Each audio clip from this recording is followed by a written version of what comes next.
Welcome to the State of the Market with knowledgeable realtor Scott Zaino.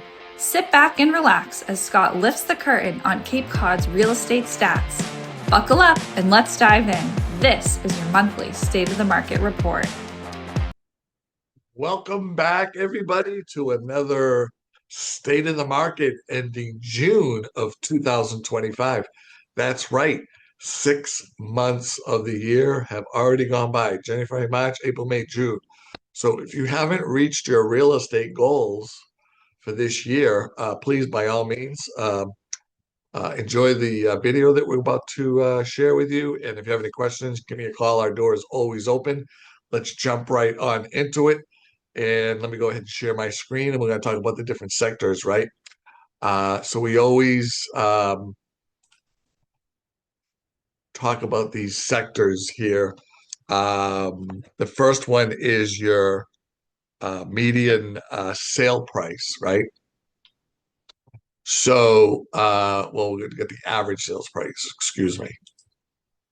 This is more accurate.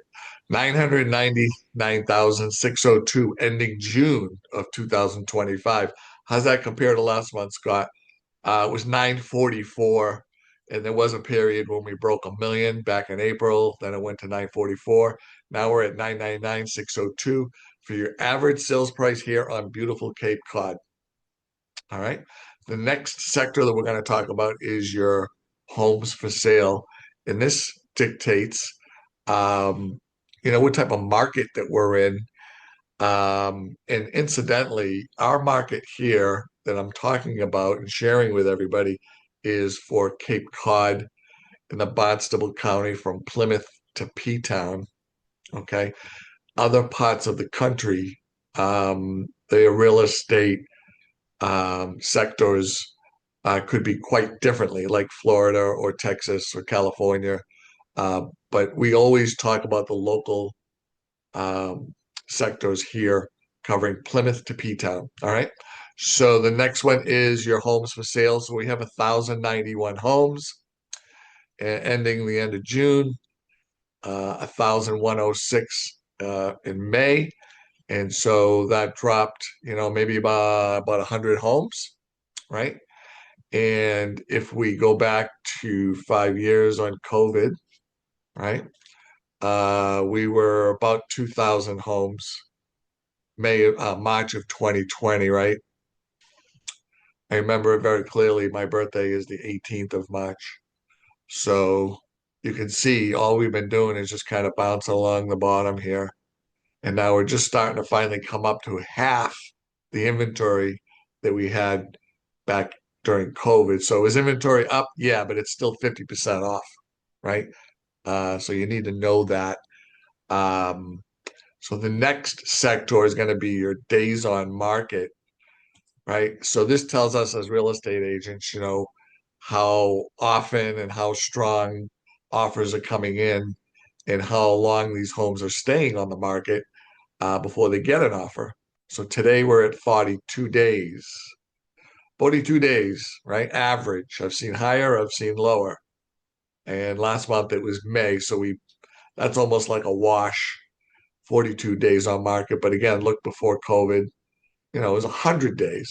So 42 days for days on market, end of June 2025. Let's take a look at the month of supply.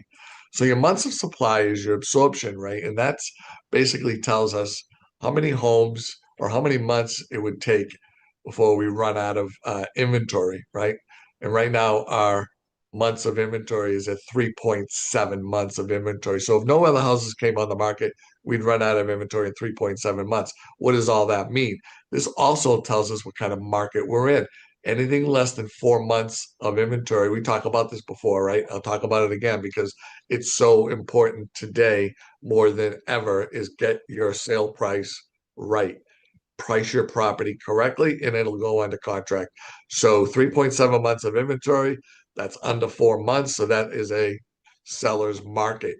Okay. And then along with that seller's market, but we see some great buys for buyers too. Don't get me wrong. I mean, there's some phenomenal deals out there right now. You just have to keep looking, right? Don't give up. 3.7 months is a seller's market. and in May it was 3.8. So if you get your price correct and you position it, you get your price right, then you present it properly, meaning it looks its best on the outside and the inside, and then you have your agent, whoever's going to market your property, promote it correctly and expose it to the world, you will get an offer. Okay. But lately, I've been seeing a lot of overpriced properties for whatever reason. I've been told the sellers still think it's, COVID, but it's our job to educate the sellers and the buyers, but mostly the sellers, if you're listing your property, to get the price right and really peel back that onion, so to speak, and do a deep dive on what actually the property is worth, and try and not guessing, right? Okay. We don't like to guess. So that's your monthly supply. So the list to sale price ratio is right here. And your average list to sale price ratio right now is at 98.5. Scott, what does that mean? I don't get that list to sales price thing. So what that means is if you listed your house for $1 million, you'd get 980,000 for it, right? You might get more, you might get less, but the average is 98%. So how does that look before COVID? Well, before COVID, you were getting 98, about the same, right? About the same. There was times during here, these two unicorn years, right? That we'll probably never see again. Prices were 103, 104%. Today we're over asking. This is 98.5, and in May it was 98.6. So that's about a push as well. All right. So that takes care of the sectors for today. I'm gonna just go ahead and stop my screen share, and we're gonna talk about interest rates. Okay. Interest rates go up, interest rates go down, interest rates go up, interest rates go down. We hear talk on TV, news media, things of that nature. But at the end of the day, this is pretty much what we're going to be dealing with as far as rates go, which are still very good. Just because you're approved for a higher amount does not necessarily mean that you have to spend that amount, right? Try to live within your means, right? So find a house that you can afford, buy it, fix it up, gain the equity, and then decide to sell it down the road or keep it and buy another one. But for today, interest rate, 30-year fixed rate, 6.7. Okay. 15-year fixed rate because less risk, less term, 5.8. So that's not so bad. That could be an option for you. You can also do a 20 too. Just because they got a 15 and a 30 doesn't mean you can't go 20, 23, 24, 25. There's years in between these gaps that I'm giving you. So 30-year fix was 6.7, 15-year fix was 5.8, 30-year FHA, Federal Housing Administration, 6.6.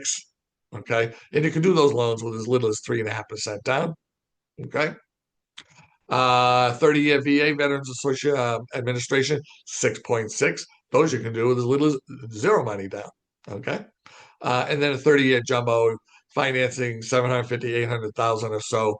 30-year jumbo is 6.8. So again, thank you so much for watching our monthly state of the market end of June.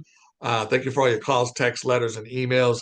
Again, our door is always open. If you have any questions, give me a call back at 508-566-0051 or shoot me an email at sjzaino@gmail.com.